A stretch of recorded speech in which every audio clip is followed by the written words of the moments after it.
Did that one swing like the house? What?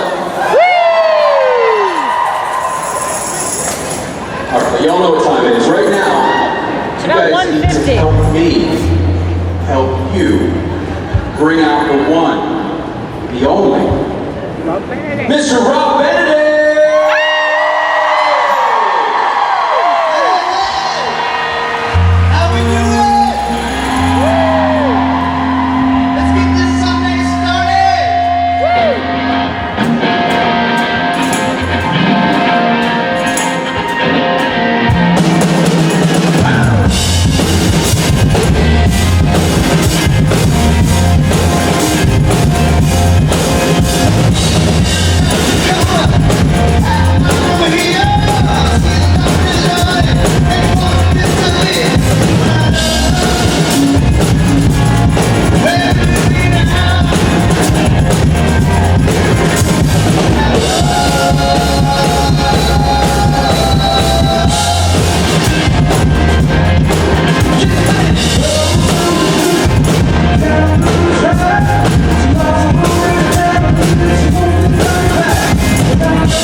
Also in the building is a man who goes by the name of Keisha Collins. I hear that young Ruth Connell is still hopping about.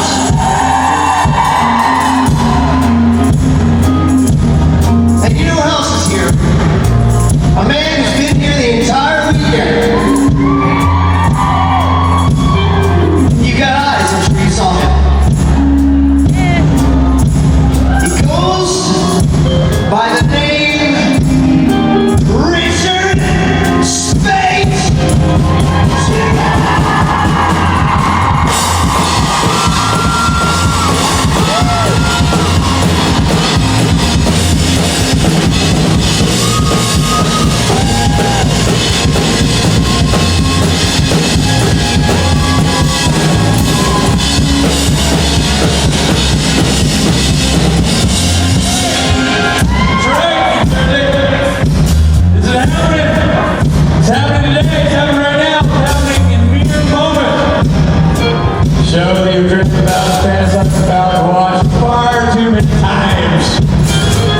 Coming to life before your eyes.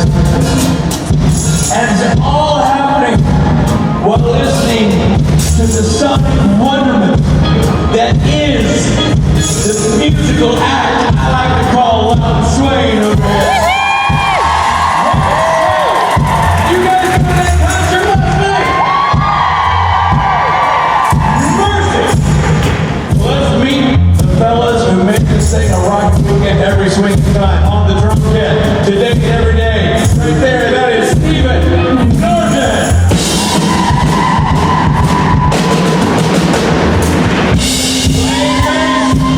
Like we means it, it's Rob Benedict.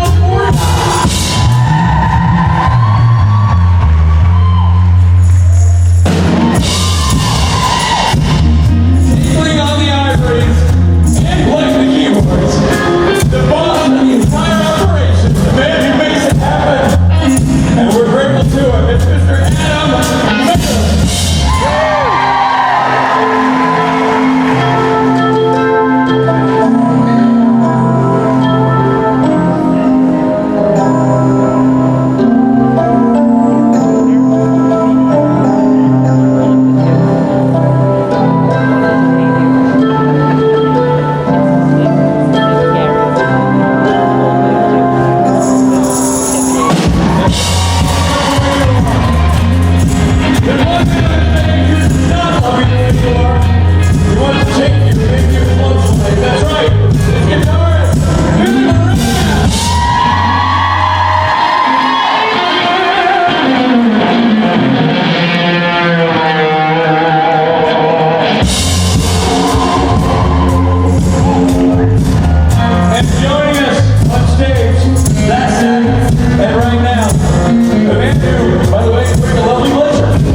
Well, I can't bring him on the stage unless he gets off it.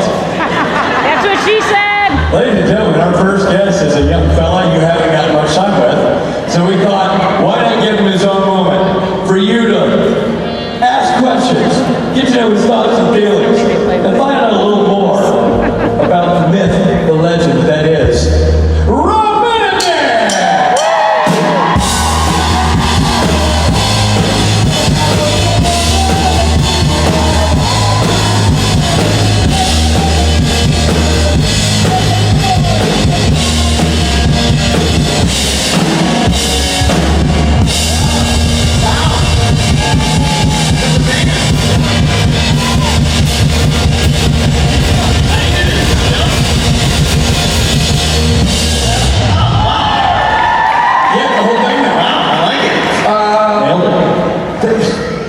Good to have you. How are you doing, Ricky? Great, man. Great. Good. Have you gotten? It's always a treat to have this guy with us. We don't get to see him much It's more. fun to be back. Is it? Did you go to the city? What did you do this weekend? Oh gosh, yeah, no, I saw the City Song show. Oh, what'd you see? The one show playing over there in the city there. Yeah, there's that one play going on in New York. Yeah. It's a one play town. It's there's this square. They've got a square in the middle of the city, and they tell time at Times Square. That's it. That's good. It's always great to have you with us, and it's too rare. Thank you so It's much. a real treat. So, Good to be here. New Jersey, you're welcome. Yeah. Rob Benedict. Thanks, guys. Thank you. Thanks, guys. Hi, everybody. Hi, Rob. There's a fan blowing here. It's weird. I feel a model. All right, let's take some questions. Hi. Hi. My question was, how did you get into music, and like, what age were you when you did? I mean, I've always been into music. I grew up as the youngest in a family of 4 kids, and so my older brother and sisters were always listening to the record player. That's how old I am. And so I was always listening to music. When I was a little kid, my dad was a DJ, and so he played stuff. And so I had so many influences from like my sister's like soul records to my dad's jazz records to my other sister's more like rock records in the 70s. So all that really sunk into me. I had such fond memories of sitting in the den where the record player was listening. But then when I turned 12, I told my mom I wanted a guitar. I wanted to learn how to play the guitar. And so she bought me this guitar from the JCPenney's catalog. And it was like, $15 electric guitar. And it was like a knockoff of Fender. But then I took guitar lessons for like 2 months. And then I just started playing guitar with people who were better than me, who taught me things. So that was, I guess, when I first started getting into it myself. And when I was like 15, 16, I wrote my first song. So yeah, and then from there it's just been like just trying to gain more knowledge and write more music and learn more about it. And I'm never not listening to music. I feel odd if I'm in the house and there's not music playing. So I just am always soaking it in. I just love it. Thank you. Thank you. Hey Rob, Hi. happy birthday. I hope you enjoy your popcorn. Thank you. I am. I already am. I know you have songs. You said you some one Swain Bucket, some Station Breaks Bucket, and some a solo album possibly. How's the solo album? How's that going to go? Well, right now, with the stage I'm at, I've been writing a lot of stuff since December. I started at Christmas break, and I just haven't stopped. And so I just literally last week sent Station Breaks this file of songs, and sent Loud and Swing this file of songs, and then I've got this other file that's just for me. So that's kind of the stage we're at. So I'm gonna kind of see what the guys respond to, and then I'm just kind of like putting my mind around the idea of doing some kind of solo record. And kind of just experimenting in my mind with like what that would look like.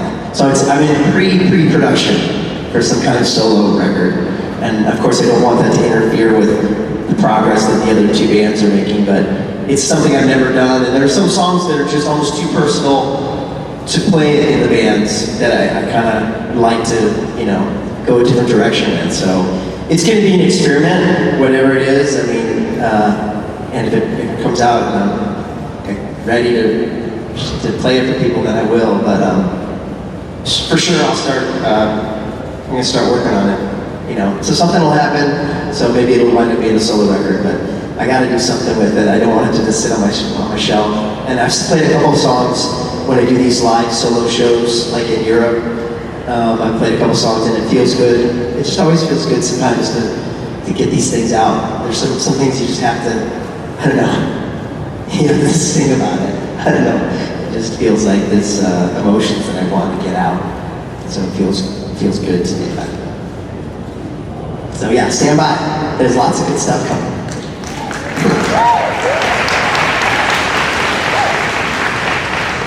Hello. Hi. First of all, it's Sunday, so Chuck be with you. Thank you, and with you. me be with you. This is a weird question. Okay. But first, I just want to know, you have multiple sons, correct? No, I have one son, one daughter. One son, one daughter. Yeah. Do your son and daughter fight over who's Jesus? No, my kids are teenagers, and they have, which, I don't know, maybe, I don't know what Jesus was like as a teenager, but they, you know, they're really still getting their minds around the fact that I play God on TV. They're at that stage where they're like, Dad, stop. Like, if I sing in the car, like, that's the biggest embarrassment to them. Dad, stop it. Like, my son got embarrassed because I pulled in to pick him up from school, and I was like, what's up? He was like, oh, Dad, just don't say what's up, just be cool. I thought that was cool. No, my dad. But I sing in the car, like, oh, Dad. I'm like, but I'm in a band. Dad, don't even say that, Dad. But then they'll come and see the band play, and they're like, they're thrilled by it, you know. But the teenagers are a weird breed. Yeah, they are. They're like oddly proud of me, but also embarrassed. No, they're real proud about it. So no, they haven't asked whether Jesus or fought over it. Oh my God. And that's good. That actually be concerned. No, I'm Jesus. Yeah. What were you gonna say? I would just think that it'd be cool to call God your dad. Yeah, you'd think. You'd think. That's what I keep saying to them. Hey, guys, you know, praise God. And they're like, could you just not? So of course when they get embarrassed when I sing in the car, I roll down all the windows and sing even louder. Still thank me later. They will. Thank you so much. Thank you. Hi. Hi. First of all, you guys are awesome, and I really appreciate what you do. Thank you. And I was just wondering, like, what the songwriting process looks like for you and Loud and Swing. Like, what's that like? You know, like, various things. Many of the songs start as a demo with me, that I'll write the song and I'll record it, and the recording is just me, a couple of voice tracks of me harmonizing with myself and a guitar, and sometimes keyboards, occasionally a drum machine, just to give them an idea what the song is, and then I'll send it to them, and if they dig it, then like, hey, I really like this, let's work on this, and then we all get together, usually get together with the sole function of working on these new songs. And you know, say like 80% of them are songs that I've sort of written, just given to them to work on. And then another 10% are songs that Billy writes, and he sends me the music with a harmony idea, and I'll kind of write lyrics to it and sing over it and sing it and send it back to him. And more of that's happening too, you know, where it's, Billy does that. He's such a great musician and songwriter. And then there's another batch that's either comes from Steve or Mike or all of us together, just kind of get together and jam. So really it just comes down to like if there's, you know, a melody and a chord progression, everything that we all like, we work on it together. But yeah, like right now we're in the writing process, and like I said, I sent them this batch of songs, and then they've sent each of them has sent me some songs that they need lyrics for, and so I'll kind of sit down and write lyrics. And I think it makes most sense for us because since I'm the one singing, it makes sense that the lyrics are coming from me, because it's usually something I can really relate to or grab onto.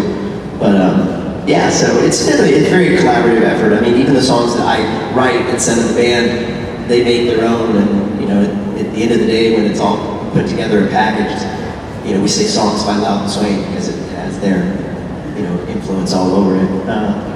So yeah, it's a really fun collaborative process. It's a fun thing. I highly recommend being in a band. It's super fun. Thank you. Love you. Hi, Rob. Hi. So, first off, I hope Liam is not dead. I really enjoyed Liam. And for today, Are you enjoying that God has finally thrown off the gloves and is turning you into a badass? Okay, so two-parter. So I hope Liam's not dead, but he seems pretty dead. Is because he got thrown under a train, right? That was Liam, right? That was my character's name, was Liam. And he died under the train. Is that Liam? From Criminal Minds? No, which one was Liam? NCIS. No, yeah. He died under a train. But in flashbacks, I'm still alive, very well alive. So hopefully they'll go back in time again, and then I'm good. But it was just as a sidebar, super fun to play getting thrown under a train. I wouldn't really want it to happen, but they had to take these pictures afterwards of my body mangled by the train, and it was really me posing as a dead body under a train. That was really cool. And I put on one of my shoes backwards, this shoe was backwards, so it looked like my foot got turned. It was super gross, but it was just me. And afterwards they're like, oh, that's awesome! And they hung it up in the office. Picture me bloody up in the New Orleans NCIS office. And God, you know what? Yes, I am kind of happy that the gloves are off and we can fight. Because here's the reason. I know you're not happy with me right now, and I get that. I totally get it. But it's fun as an actor to sort of play the meat of stuff like that. And in the past, I've been a very almost passive God, kind of let things happen. And now I feel a little more like an active God, who's getting all Old Testament a little bit. And that's kind of fun to play as an actor. And let's just wait out this next season and see what happens. So don't hate me too much. We'll see what happens. But yeah, it's fun to play. That's for sure. Thank you. I mean, that's what's fun about being an actor is when else is a little 5'6" guy like me able to yell at someone like Jared Padalecki, who's 6'11". You know what? Welcome to the end. You. Hi. Hey, Robbie. So I just graduated from music school. Congratulations. Thank you. What advice do you have for me to continue, my music path, be as famous as you one day, talented? What do you do? Play, sing? I sing. Yeah, I mean, the great thing about living near or in New York is you have so many options in the city. And my first recommendation is to book some gigs around the city and start writing your own stuff. Even if you're playing cover songs, you have so many great musicians in that city. You can just hire an accompanist for the night or ask a friend of yours and do a gig and invite everybody you know. You really if you really believe in something, I feel like you don't need to be, it's okay to be a little pushy. You don't need to be shy about it. Early on with the band, we would call all of our friends, please come on Tuesday, can you make it? We really need you there. I remember just saying things like that. And, and it's okay. Sometimes you play to 2 people, and sometimes you play to 30, and sometimes you play to 70, and the more people that hear you, the better it is. And just keep doing that. And technology today, you can actually record your own music and make a little demo. Do that, hand that out after the show. Just, that's how you can then someone's going to hear it, and someone's going to say, hey, why don't you come and work on this, or sing with this? Hey, let's do a show together, whatever it is, and that's how you build it up. But nothing's going to happen if you just sit at home and make music for yourself. If you're a musician, you want to be heard. So get out there, and spend here in New York City is a great place to start. Yeah, good luck.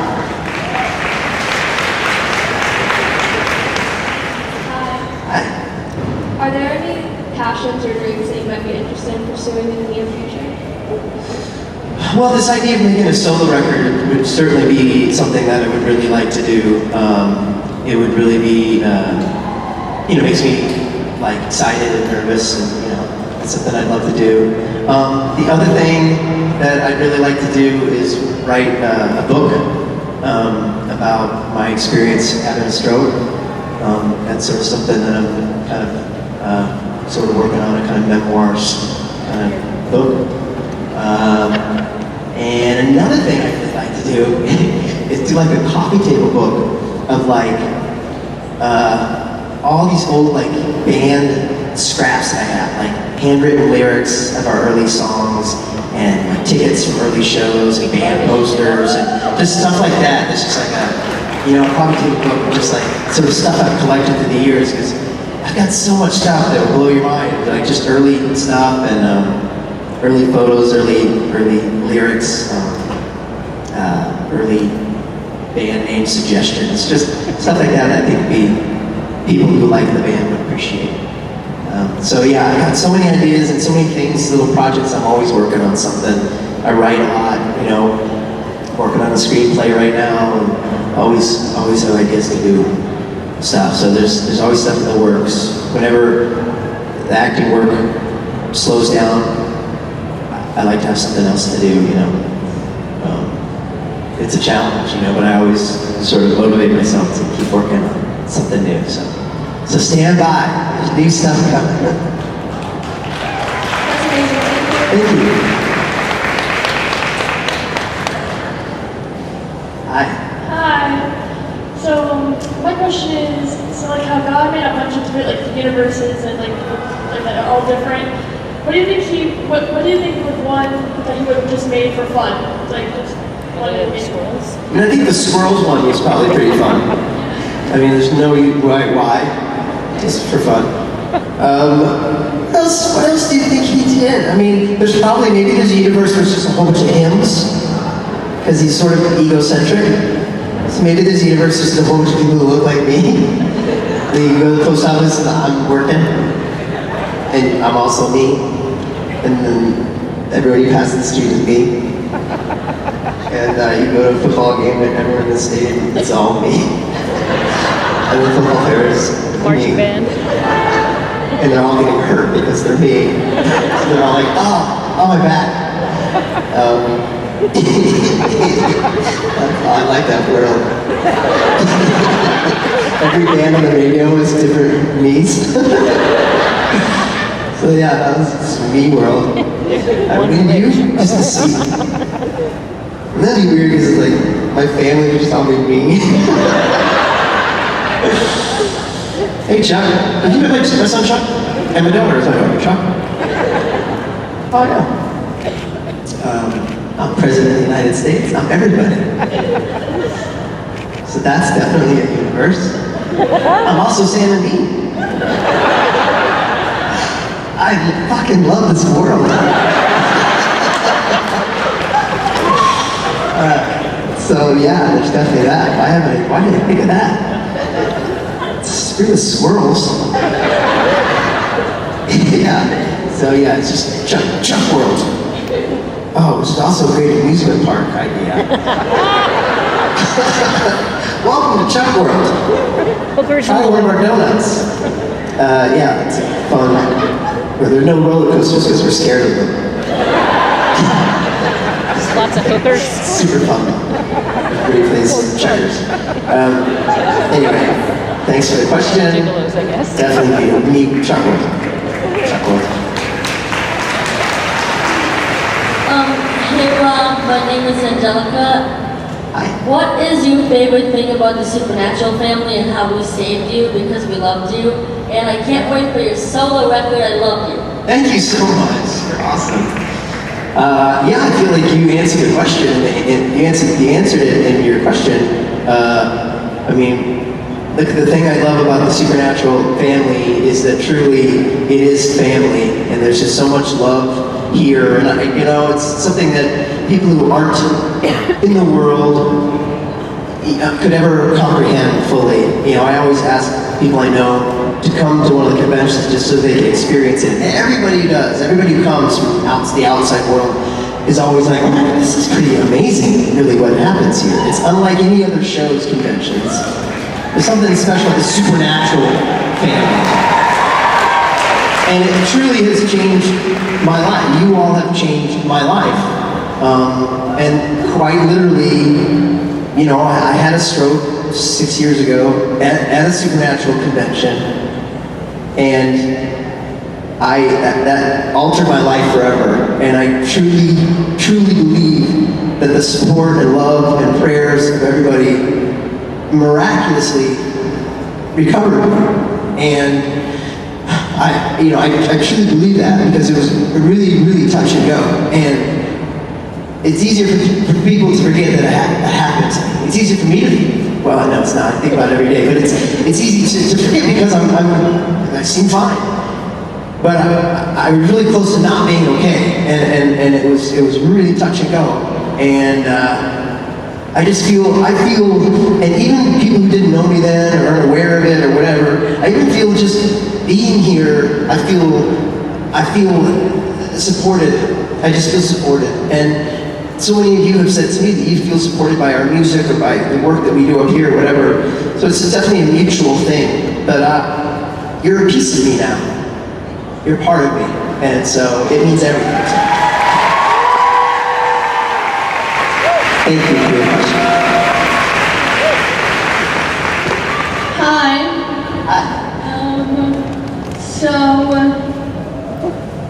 What's going to happen in God 15 when God tormented the Winchester? What's that? Like, what's going to happen now? Yes. I mean, if I could tell you, I would be fired. If I said anything at all, I would be fired. I can't say anything other than stay tuned, because you're going to find out. I mean, at this one more season, it's going to answer a lot of questions, I think. And then, you know, so let's reconvene in a year, and we'll go, wow, what just happened? So yeah, I can tell you that I'm in it. I'm in season 15. I can say that. So we'll see. We'll see. I can't say anything else. Richard would kill me and have me fired. So, but yeah, Maybe not in that order. It's gonna be exciting. I can't wait to see. I don't really know. Hi Rob. Hi. I'm Michelle, and first of all, you're the best hugger in the photo ops. I think you're really wonderful. But Thanks. You and I are about the same age, and I was thinking about musical influences, and I know in the 80s I loved like R.E.M. and Smiths and like alternative bands, and also like, and I also hear like 70s music influence as well. Sometimes like Trigger Finger sounds like the Allman Brothers. But what sorts of bands were you into back then? I mean, a lot of different bands, but those. I mean, that's you hit it on the head. That's. I mean, I was very influenced by R.E.M. and I love the Smiths. And loved The Cure. And then I was, and then there was another part of me in the 80s that was MTV kid. So I loved U2, I loved Madonna. Like I was, and all those videos they played on MTV that were kind of pop rock. But yeah, in the 70s, there's such great music from the 70s, and it makes me think of my sisters. That's what they would sort of listen to, Allman Brothers, and Doobie Brothers, like we just played. And then there are also bands in the 70s I think are great, like Boston, and Kansas. I mean, when we did Comic-Con in Kansas, played at the Supernatural panel, that was amazing. That was awesome. And so yeah, influenced by all that stuff. And then, and then the older you get, you go back and you listen to that again, and that feeling like, oh my God, this would be awesome today, So yeah, and R.E.M. was a huge influence, and I love the indie flavor of early R.E.M. Yeah. And to this day, I really love indie music a lot. I just got Sirius XM, and there's this channel called XMU, and it's a lot. It's like the college station, and it's a lot of indie bands. It's so good. I love it. So, did you have something else? Yeah. I just wanted to say thank you, and Reckoning is my favorite R.E.M. album. Oh, it's the best. Thank you. Hello. Hi. So my question is, if you, God, were to create a real Broadway-bound supernatural musical, which plot line or episode would you choose to be the basis for it, or would you make your own? It's a big question. Okay, so I'm making, as God, I'm making a supernatural flavored Broadway musical. So a lot of the stuff that Chuck does is kind of like, it folds back in on itself, right? Like Chuck's the writer of the show. And so, you know, a lot of it sort of falls back on itself. Like, if the writer, Chuck's going, I'm ending it. So his Broadway musical version is probably going to look a lot like the musical in the musical version of Supernatural in season 10, the 200th episode. It might look a lot like that. So I don't know, my first thing that comes to mind is like the French Mistake version as a musical, right? Where Sam and Dean, all of a sudden, they're in a reality that is a musical, and everybody's singing, and they're going, what the hell's going on here?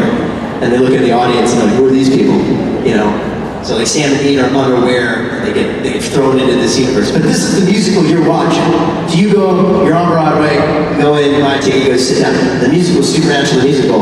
And in the musical, Sam and Dean come on and they're like, what the hell is this? What's going on? Why are people singing? What are we doing? Dean's going, what's this? We're doing a musical? Give me the mic. And he breaks into this beautiful song. He's got the most amazing voice. And Sam's got some funny songs, right? Sam does some dancing too. Some awkward 6'4" dancing. So they kind of like, the whole plot of the musical is that they get into this reality where they're in a live musical, and they break down the fourth wall too. They're like, what are you looking at? Why are you looking at me? They don't know what's going on. And then they slowly, during the course of the musical, really get into it. And they're like the stars. They're really singing and dancing. And then at the very, very end, like, God comes back out, like, all right, you know, fantasy over. And all of a sudden, like, the lights go down, the set goes away, and it's just them on an empty stage, which is a house light. Like, what the hell just happened? And then that's sort of the end of it. And then I come out and have like I play fairly well. And they come on either side of me and give me a kiss on the cheek. It's a great musical.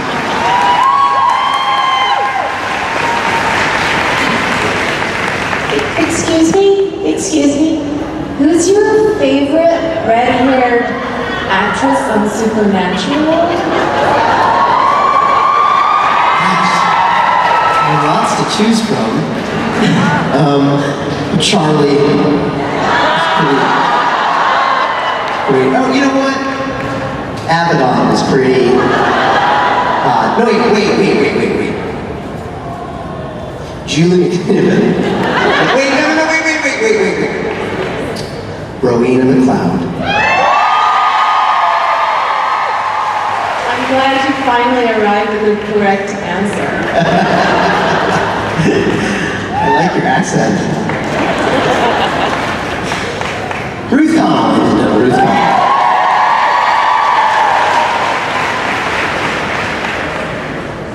Hi Rob, how are you? Good, how are you? I'm good.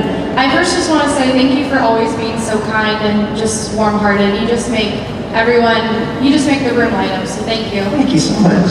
My question was, I know that some songwriters, they like write their songs and then they kind of don't relate to them anymore or don't really care for them anymore. I was just kind of curious if sometimes you write a song that's like really personal, if you don't really like relate to it anymore, I don't know if that makes sense. It totally makes sense.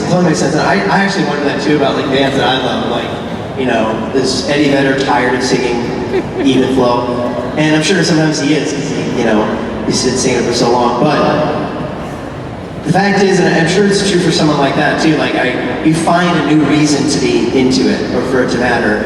And with different songs of ours, some nights I'm just not in the mood to play a certain song because it doesn't feel real to connect with it, or just we don't feel like we're there that evening, whatever, we'll make changes last minute. But the other thing is there's a song like She Waits, which we play a lot. And you know, we're very proud of the song, but it's a very difficult song to play because it does have emotions for me. And then some nights, you know, the emotion changes, you know. For some reason, last night, you know, a lot of times it's because I'm angry about what happened when I was a kid, and that's the original reason I wrote it. But sometimes it's about forgiveness. And it's like, I don't want to be hateful. I don't want to hate somebody because of something somebody did to me. I want to forgive him. And that's what it becomes, you know? So the emotion might change, but I always try to find a real link to that song. As an example of an emotional song we play a lot. And try to, you know, so that, because you never want to be Vegas about it, like you're faking it, like, hey, she waits for you.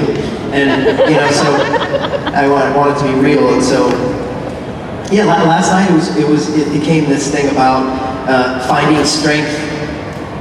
I just, when I started the show last night, I had this piercing headache. It doesn't always happen, but I had this really, really scary, like, nail in my eye headache right before the show started, and we all were freaking out a little bit because it was like eerily similar to like the stroke thing.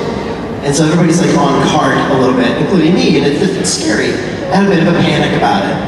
I had a bit of a panic attack, to be honest. And I come on stage, and during that first song, I'm barely hanging on. And like, there was a strength I found in everybody cheering so loud. I found it. Like, I found it, and the drugs kicked in. No, literally, I took 2 Advil, but the Advil kicked in. I was drinking soda on stage because I was just trying to fight the headache. And eventually, by like the second song, it went away. And I think about the third song was when I was rolling around the ground, just so fucking happy it was gone. And I was alive. I wasn't gonna die. I knew it wasn't a stroke. It was gonna be fine. You know, the band, everyone's freaking out. So the first song, I'm kind of mumbling through the lyrics. I got low to the ground because I thought I was gonna pass out. Like, it was bad, dude. It was bad. But then I got through it and I was fine. So by the time I got to She Waits, the She Waits just about like, I made it. And I made it because you guys, you supported me. And you know what I mean? So it became this, that was the emotion, even though I'm singing about my dad leaving my mom. That's what I was singing about. So I guess my point is you find a new thing to sing about.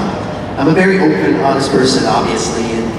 And so I want, if I fake it, you're going to know I'm faking it. So I have to find something real in that moment. So I hope that helps. Thank you. Hi there. Hi. Hi. I was wondering, how do you think God's Vacation with Amara went? I think it went really well. It was long.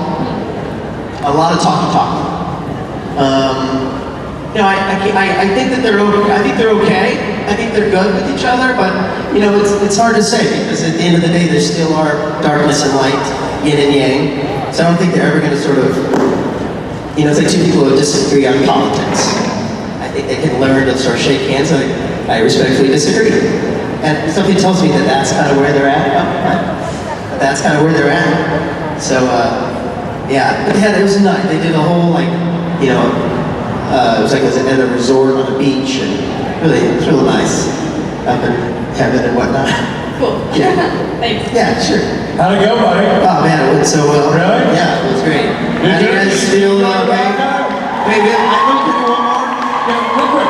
Oh, real quick, we're gonna hurry, so real quick. Hi, big fan. Thank you.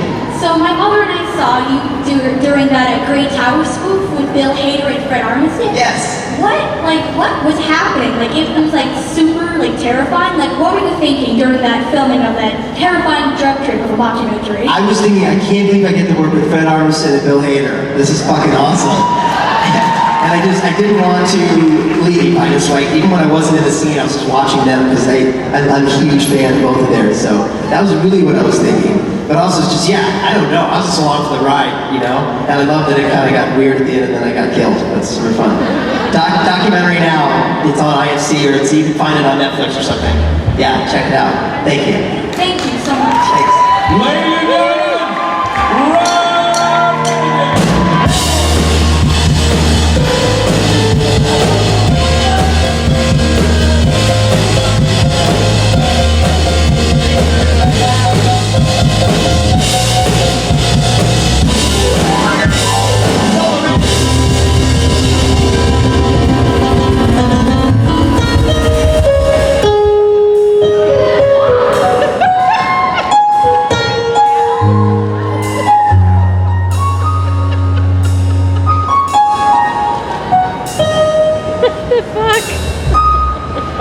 Interesting choice. Very jazzy.